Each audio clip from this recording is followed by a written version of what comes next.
PC podcast, Severing the boy who killed his twin, a 911 dispatcher in Harris County, Texas, answers a call. The voice that comes through the line is chilling, not because it's frantic, but because it's attempting to describe an impossibility.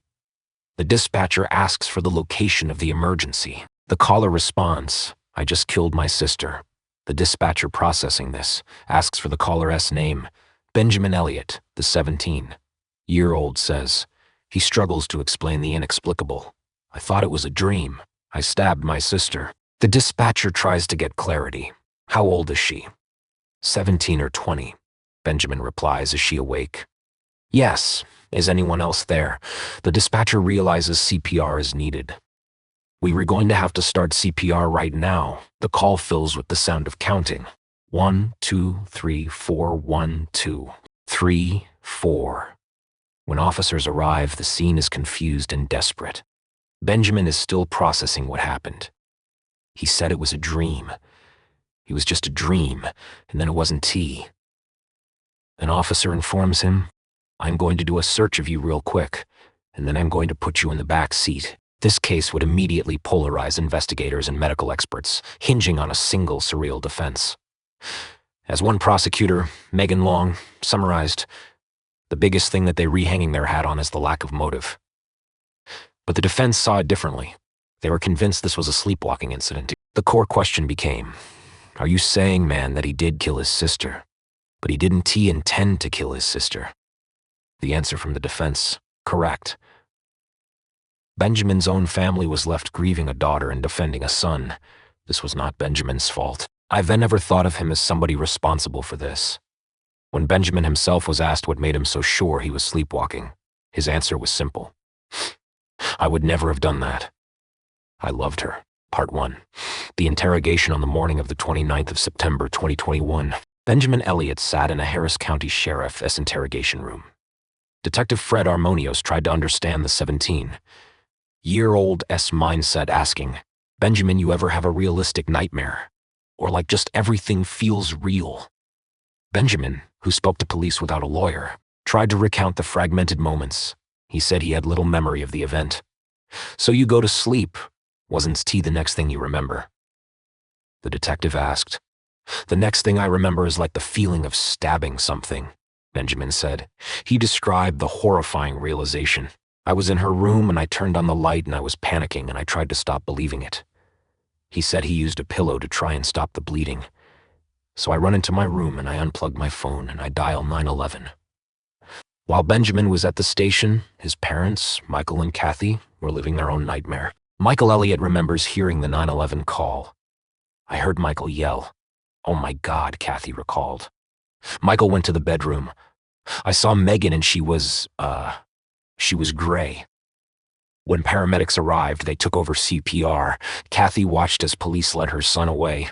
They took Benjamin out of the house. He was shocked. He said it was a dream. It was incomprehensible to her. 'I couldn't believe it. Not the Ben you knew.' Benjamin sat handcuffed in a police car for 3 hours as police secured the home as an apparent homicide scene. The Elliots say they felt isolated by the police. Nobody would tell them if their daughter Megan was okay. They eventually called a longtime friend who was an attorney. That friend made inquiries and returned with the news. Megan had died. The police, however, did not share this news with Benjamin. He repeatedly asked Detective Muno if his sister was all right. The detective withheld the truth. "I know she was being checked out by the MS, Muno evaded. Authorities would later say this was a textbook police technique designed to keep a suspect talking. They wanted Benjamin talking about his feelings for his sister. He said, "How is your relationship with Megan?" "Good. She is my twin sister. I do anything for her." No rivalry there. Number, you guys have any recent trade thing like that? Number, we re pretty close for siblings. Benjamin explained his family situation. He had no diagnosed mental illnesses, no problems at home, and was looking forward to college, possibly for mechanical engineering. He was scheduled to take the SAT that Saturday. Then, the detective asked about the knife. "Where do you get your problem?" "From my dad," Benjamin replied. "He had given it to me that day. It was like a Air Force survival life. I was really enamored with it. The Elliott family was, by all accounts, outdoorsy. They were big into camping. Kathy was a senior manager with the Girl Scouts, and Michael was a stay. At home, Dad, they had a collection of knives and gear for Michael. That casual gift hours earlier had become an unbearable burden. I know that if I had not given him that life, this would not have happened. After 2 hours in the interrogation room, at 11 a.m., Detective Muno finally revealed the truth to Benjamin. Megan was dead. Part 2, the twins for those who knew the family. The idea of Benjamin harming his sister was impossible. Drew Whitaker, a long-time family friend, was stunned. He was very protective of her, Whitaker said. She described Benjamin as engineering-focused, soft-spoken, smart, funny, and a bit nerdy. Megan, his twin, was sensitive, wrote poetry, loved to draw, and had been diagnosed with autism as a teenager. Their bond was visible. She loved him. She looked up to him, Whitaker explained. You would see her walk up next to him when she would feel uncomfortable and just kind of stand by. When asked if Benjamin ever tired of this protective role, Whitaker said, I think he was proud of it. He liked being a protector. The family insists the twins were happy in the weeks before the stabbing. With their eldest sister Elizabeth already in college, the twins were touring separate universities. Megan was blossoming, coming out of her shell and finding her voice. She had found friends online and started a YouTube channel for her art. The night before Megan's death, the atmosphere was normal.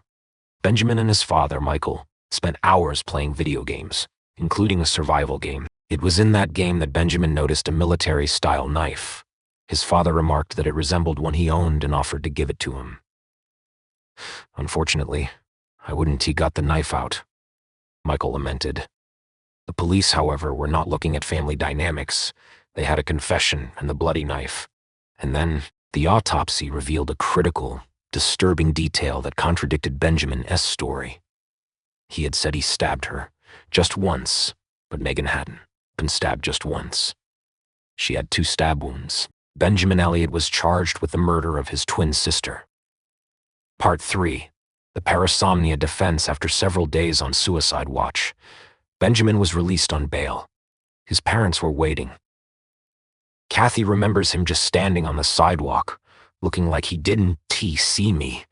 The drive home was silent, filled with single-word answers. So Michael pulls the car over, Kathy said, and stops and gets up, comes around and takes his face in his hands and he says, Hi, we love you. It was only then that Benjamin broke down and hugged them. The family could not return to their home. They moved in with Kathy's mother. Benjamin was terrified he might harm someone else. He was worried that he might walk around, Kathy said, and he wanted to make sure everybody was safe. His parents were worried too. They slept in a chair in front of his door for the first 2 nights and eventually installed an alarm on his door. Because their attorneys had asked them not to speak about the case, they couldn't ask their son the one question they needed answered. Why? Kathy's father had been schizophrenic, and she feared her son was having a psychotic break. His lawyers, Wes Rucker and Carrie Hart, pursued this, so we had a psychiatrist sit down with him, Rucker said. I fully expected her to come back and say he has got schizophrenia, or he is severely bipolar. But the psychiatrist called back with a stunning assessment. Wes, he is fine. This cleared the path for a different stranger defense. They came to suspect Benjamin was actually sleepwalking when he killed his sister. Rucker admitted, you have a twin causing the death of the other, and the last thing you think of is this a sleepwalking case. But Benjamin had insisted from the beginning. It felt like a dream. This defense, known as parasomnia, has been used successfully before. In 1987, a Canadian man named Kenneth Parks drove 14 miles, beat his mother, in-law to death, and claimed he was asleep the entire time. A jury believed him and acquitted him. In 2010, Joseph Mitchell strangled his 4-year-old son while sleepwalking and was also found not guilty. The defense team contacted Dr. Gerald Simmons, a neurologist and sleep disorder expert. When I first was approached, I was very skeptical, Dr. Simmons said. But he was intrigued. He wanted to test Benjamin for a parasomnia, an abnormal behavior during sleep. He learned that Benjamin did have a history. When he was 10, his older sister found him sleepwalking by her door. At a sleepover, friends found him asleep on a couch, eating a donut. When they woke him, he seemed surprised and confused.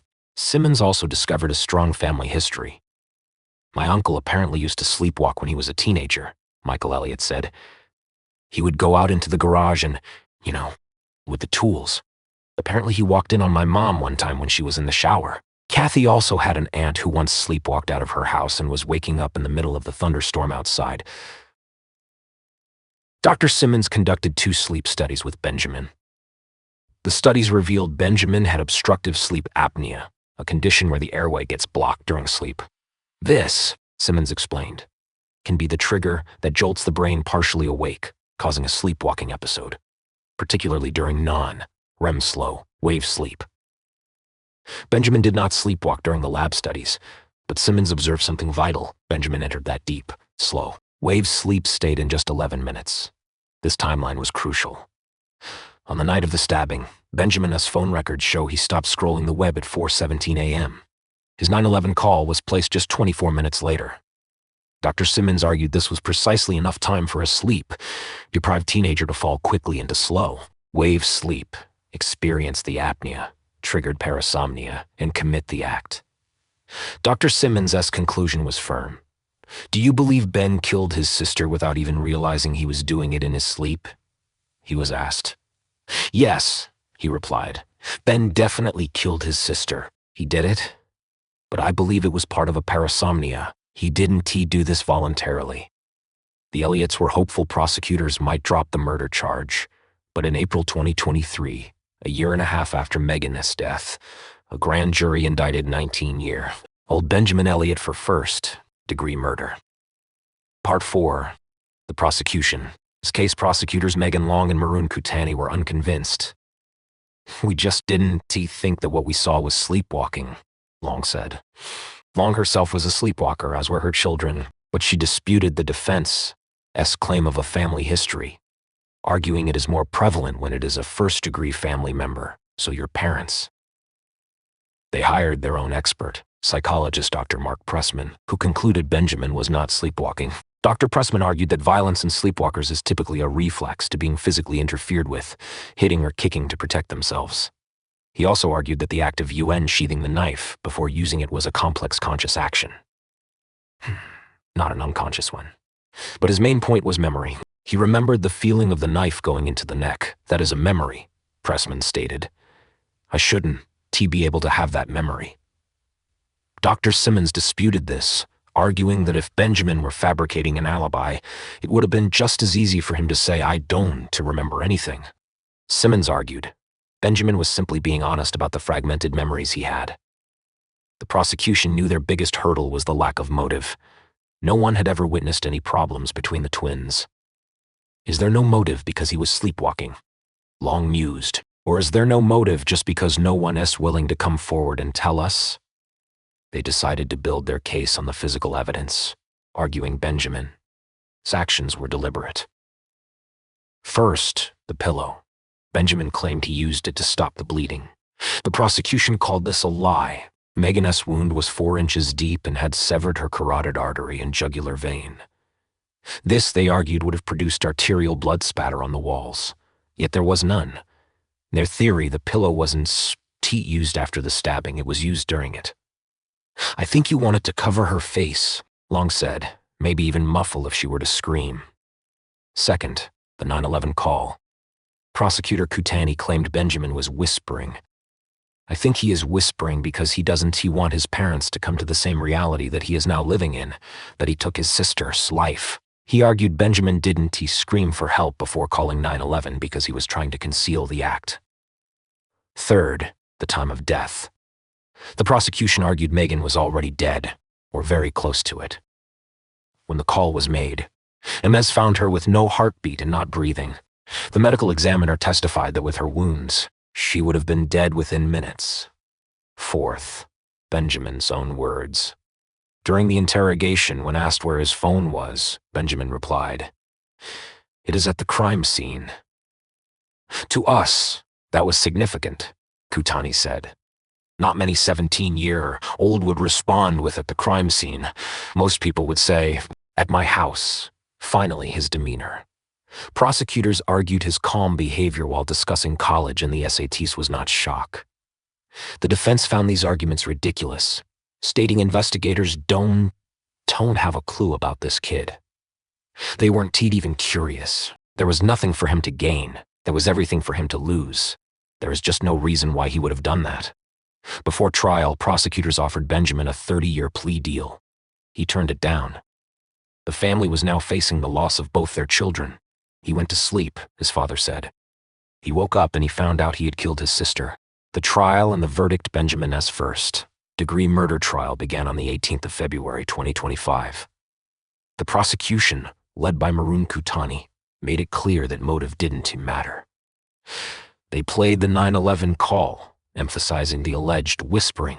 They showed the interrogation video, pointing to Benjamin's flat. When the detective told him Megan was dead. In a brutal moment, they forced Michael Elliott to identify his daughter's autopsy photo on the stand. The defense, led by Carrie Hart and Wes Rucker, argued this was a tragedy, not a crime. They argued the 9/11 call was proof of innocence, not concealment. He is saying things like, "Oh my God, I thought it was a dream." He is trying to do CPR. Family friend Drew Whitaker testified to Benjamin's devotion to Megan. His childhood friend Anand Singh told the jury about the sleepover incident, finding Benjamin asleep and eating a donut, recalling the sheer confusion on his face. Benjamin is great. Aunt, a psychologist, testified about her own history of sleepwalking, including, "I came to in the bushes clutching my dog." The experts battled. Dr. Simmons for the defense testified for 4 hours, insisting the act fits sleepwalking violent behaviors. Dr. Pressman for the prosecution rebutted, "I concluded he was not in a sleepwalking state." He cited Benjamin, his memory and the fact that he'd come out of the state much faster than any sleepwalker could ever do. In closing arguments, the prosecution painted a picture of a deliberate killer. Benjamin Elliott stabbed her in the neck twice, Kutani argued. There's no blood spraying in the room. You know why? The only thing soaked in blood is the pillow that he muffled her screams with. The defense pushed back. If you were trying to cover something up, you are not calling 9/11. You are not begging for someone to help your sister. Prosecutor Megan Long had the final word. She suggested the family was involved in a cover-up. They have been protecting him from the get-go, she claimed, hinting at dark family secrets. We don't necessarily know what happens behind closed doors. Then, she delivered a line that stunned the courtroom, which was filled with the Elliott family and their friends. "I want you to look in this courtroom," she said to the jury. "There are so many people here from Benjamin. There is not one person here from Megan. I am going to check for them." She concluded. He knew exactly what he was doing. There has been no remorse shown here in this courtroom by him. The case went to the jury. Several jurors had personal experience with sleepwalking, but they were deeply conflicted. "We spent a lot of time with the interview by the detective," one juror said. They were bothered by Benjamin's discussion of the SATs. He just seemed to not have a lot of remorse. After 4 hours of deliberation, they reached a verdict. We, the jury. Finally, the defendant, Benjamin David Elliott, guilty of murder. Benjamin, who did not testify, was completely shocked. Part 6. The aftermath, speaking from the county jail, a 21-year. Old Benjamin Elliott called the verdict a miscarriage of justice. "I am not guilty of murder for my sister, Megan Elliott." He and his family were appalled by the prosecution's closing argument regarding the claim that no one was there for Megan, Benjamin said. "That was crazy to me. Everyone in that courtroom was there for Megan." His parents called the behind closed doors insinuation an outlandish lie, timed for closing arguments when they could not rebut it. The next day, at sentencing, prosecutors asked for 40 years, but an unusual move. A member of the jury asked the judge for leniency, worried about Benjamin's family. The judge, stating he wanted a sentence he could live with, gave Benjamin 15 years in prison. For Benjamin, the request for leniency only highlighted the flawed verdict. "If you believe that I crept into my sister's bedroom and murdered her while she was asleep, why would you possibly want leniency from that person? That person is horrible. I am not that person." He insists authorities misconstrued his every action. Was he whispering on the 911 call? Number, that is ridiculous. I wasn't he whispering, he said. I was panic. I wasn't he screaming. I don't he really yell. Did he use the pillow to muffle her screams? That is crazy to me, he said, insisting he was trying to stop the bleeding and there was absolutely zero forensic evidence for that at all, and his calm demeanor in the interrogation, talking about the SATs. I am trying to get my mind off of things, he explained. I keep pretty much steering the conversation away from what happened. I don't want to think about it, he said when he learned Megan had died. He just shut down. When asked if he feels guilty of anything, Benjamin's answer is no.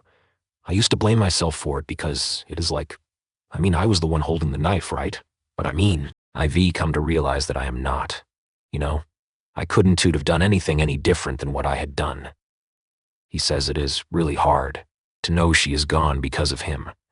We did everything together, like we were very, very close, he said. She was an artist.